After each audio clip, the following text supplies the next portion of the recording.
My grandmother. For as long as I can remember, my mother has always told me that my grandmother was something. She always told me that she acted too strange when she and my aunts were little. She once told me that when she was pregnant with me, she and one of my aunts, who at the time my mother was about 29 and my aunt was 17-18, lived with my grandmother, and took care of her, etc. But strange things started happening. My mother told me, she told me that one time while she was sleeping she woke up because she felt a presence. She says she turned around and saw my grandmother standing next to her staring at her and smiling in a creepy way.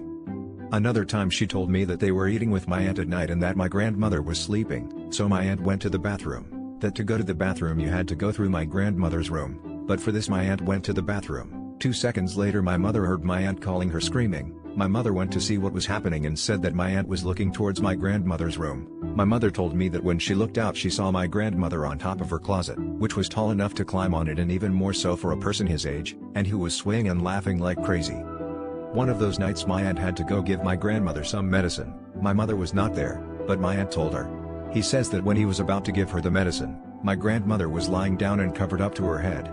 My aunt asked her what was wrong but she didn't answer. To the second he said, "Mom? What's wrong with you?" And he says that whoever was under the sheet responded, "I'm not your mom." My aunt got scared and left her there. And so my aunt and my mother almost always had similar things happen with my grandmother, but I clarify that she did black magic. That explains a lot of things, but she didn't have any illness like schizophrenia or anything like that. I bet everyone would think that. He did witchcraft, Macumbas, black magic, pacts and so on. That's why he always acted like that.